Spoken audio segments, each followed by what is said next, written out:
Thank you, Professor Nakamura, Professor and the Director of ILEC, Dr. Chitale, my colleagues from Africa, ladies and gentlemen. I wish to briefly discuss the problems of African lakes, and maybe touch on Lake Victoria, and then our part that we'll take in ILBM. I will take approximately 20 minutes, and therefore I'll be a bit faster. I don't know whether this is the right way. Okay. Yeah, I would like to reintroduce my organization, which I formed in 1992 after being a teacher in the university.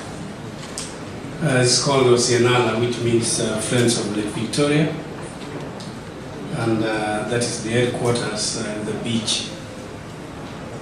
We have done quite a lot on community mobilization, advocacy, and we work with East African community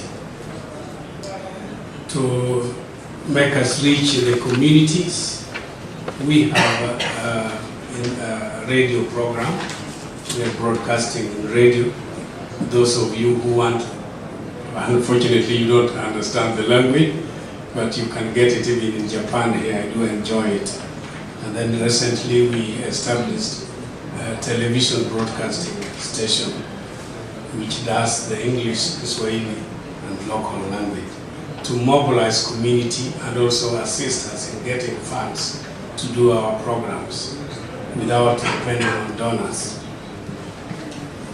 Africa, major rivers and lakes, these two cannot do without each other, because rivers feed the lakes, and also the lakes do a lot of work to the communities. There are so many lakes in West Africa, but smaller lakes, but the major lakes are in the Rift Valley, and then Lake Victoria is one of the largest water marsh in Africa and second largest in the world. So African Great Lakes comprise of a chain of fresh water and alkaline water reservoirs in the greater lesser East African Central Rift Valley. These are the major lakes.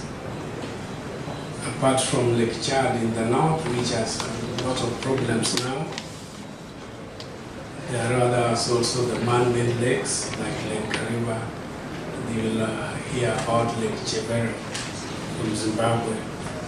Then we have several lakes like Lake Baringo, and Lake Malawi, Nyanza, Lake Tanganyika, which is a very long lake, the deepest lake. And then Naivasha and Nakuru will be represented. The youngest, they are very old lakes, but the youngest is 400 years old. That is Lake Kariba, which is man-made lake. These lakes have a lot of species of ecosystem. Some are very endemic, which we may discuss mostly in the Lake Victoria. Now, these are the Rift Valley lakes. You can see Lake Alberta, Lake George, Lake Kivu in the Democratic Republic of Congo, and then Lake Tanganyika is very important for biodiversity. We will talk about Lake Victoria, but Lake Turkana is also doing very well, although recently it had problems, and with the building of another dam in Ethiopia, there may be a lot of problems. The ecologists are resisting, but the government still feel should be done. All the lakes are used for supporting fast expanding human population. I will explain to you the population problems in Lake Victoria. And then the fish species and animals like birds and others. They provide water for electricity, trade and communication, and special economic value and resource base for riparian communities.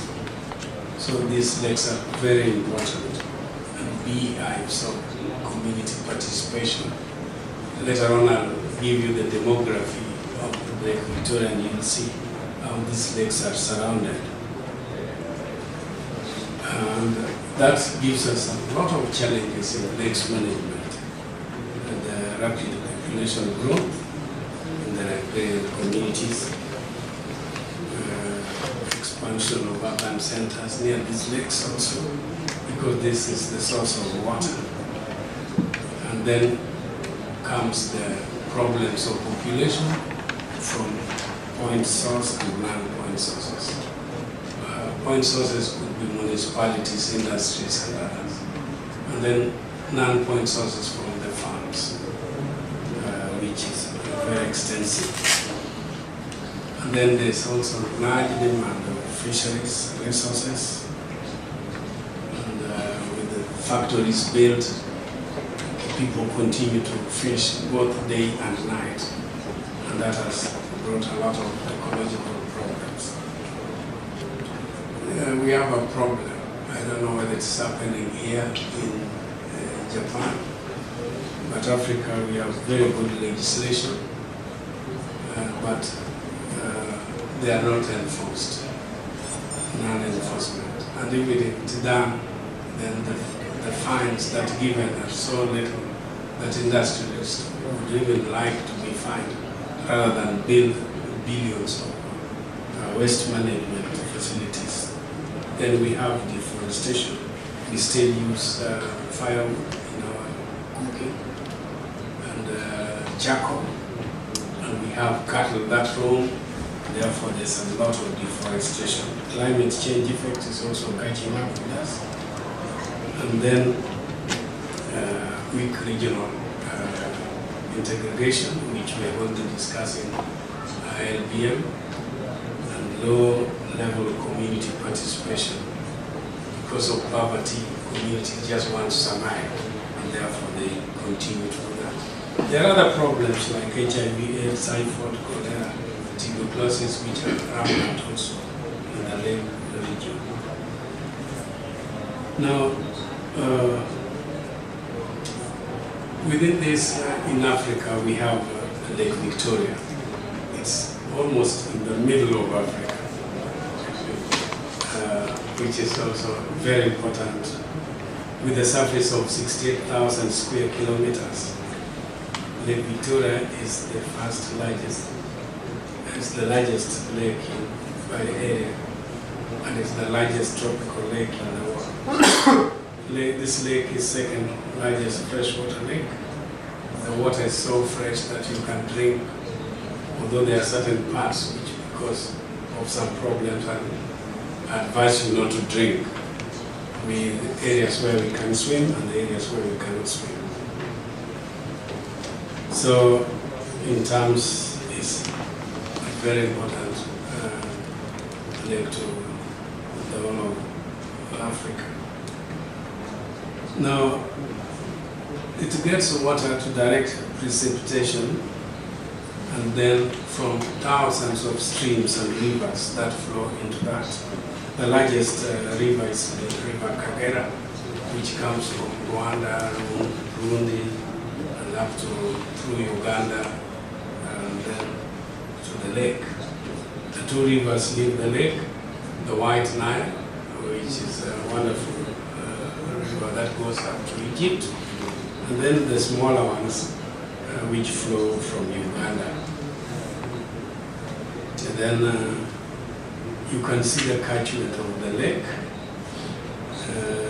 In the Kenya side, there's a lot of hills and well-developed farming systems and industrial development.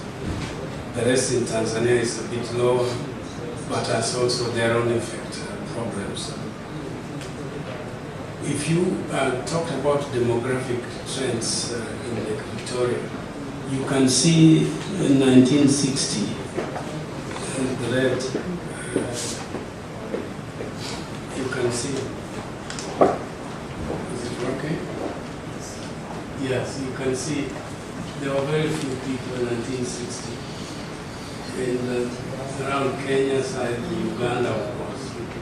This is the city where I come from, where there was no much. Let us go to 1970. People were coming up, you can see. And around 1990, you can see. Then 1990, it is now blocked. This is there. And I think we are here. See what will happen and this. That is a lot of problems. People come with the various development effects and activities, and this impact a lot in the lake. The different, because of these activities, huge eutrophication happens. The difference, you can see how it affects in the lake water. The phenomena is very serious, eutrophication, and you can see this is very high. According to the year 2008, it has come this way. We don't know in future if it is not abated, it will be serious. So all those refuse come to the lake, you will see the problem. And down here, you will see the inshore, how algae has affected, and then offshore is a bit better. But when these algae die, they deoxygenate water, and then fish kills. The fish that's affected so much is the Nile perch, which uses a lot of oxygen, and then smaller afrochromites are really affected. If you can see the effect of this, you can talk of symbiotic indicators, so eutrophication, and take the Seki depth. Before, when we were young, over 60 years ago, we could see fish swimming in Lake Victoria and we could even afford. But today, it is impossible. You can see with this kind of gadgets what is happening. We are here. And therefore, the lake, if something drops in the lake, certainly near Kisumu, you cannot find it. It is totally dirty, and that is not good for the lake. The changes in algae species composition, the green-blue algae is very high. In 1960, blue-green algae were 27%. Today, it is 61%. That is very high. And something must be done in the diet of the salmon. And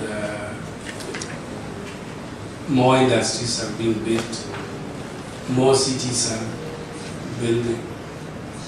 Every beaches are coming, and now almost the whole of the lake is surrounded by beaches. And these beaches do not have sanitation, and therefore the problem is intensifying. You can see the result of this. This is an alien species which we discuss a lot. It's called the water hazard. It has come too much. And with this kind of pollution, water hazard is multiplying every 2 weeks. You can see the Kisumu city, the steamers cannot dock, even boats cannot dock. And yet in the lake, those who collect water, especially the women, have to use clothes because algae will go into the pot. This is a situation which is very serious. When we were asked by certain ladies that when they take bath in the lake, their body itches, and we discovered it is because of the algae.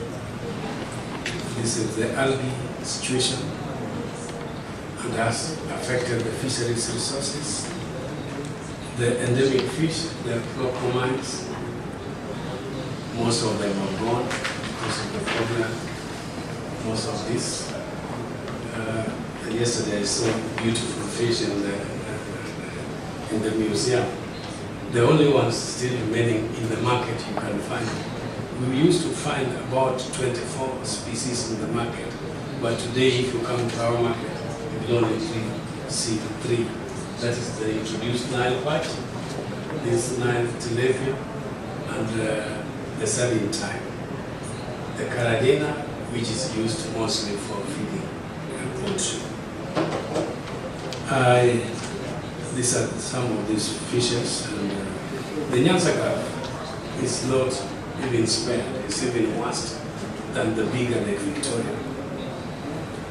And it's a small basin which is connected to the lake through Ong'ang'a Channel here.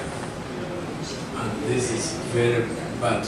It's even worse than the bigger Lake Victoria. And this is what we are going to focus to work on ILBM management program. That is the Nyanza carp, as you will see it. Then you will find that most of the problems that our government do not take much time. You see, there are so many people now in this conference. They are going to discuss business, but they are not coming to discuss the environmental management. And when they go to business, they go for business, not for environmental management. And therefore the budget of the government is very little. And the communities, the poverty level of the communities also cannot make them focus into the environment. And therefore there are only few NGOs that continue to advocate for environment. And donors also have their own particular ways of looking at things. They bring money for whatever they think is important for them. And issues like ILBM may not be very important to them. So the land tenure system also do not, as I said, we use firewood, and we keep a lot of cattle, goats, and cows which roam about and destroy the environment. We have a lack of sensitization of the community and even the government themselves. So we keep on inviting them for meetings and work with them to make sure that they understand the problem of the environment. Maybe most of these things we'll discuss in the panel, but look at these kind of problems: the waste management, the population, the number of fishermen. So it's a serious issue that we must address. These are the sewerage systems that goes to the lake. Now people burn the wetlands to keep on farming even into the wetland. Then soil erosion, industries, the water hyacinth again, the fish catch trend, which is increasing, and the fish goes down year by year. And then our work as OSIENALA I've just told you, we have a lot of advocacy campaigns and others. We build ecological sanitation and teach community how to use, and we also provide water and water tanks. We hope if ILBM works properly, then we'll get a better Lake Victoria, and we can continue to produce the fish like the ones we have been getting from Lake Victoria. And thank you. We'll discuss more in the panel. Thank you.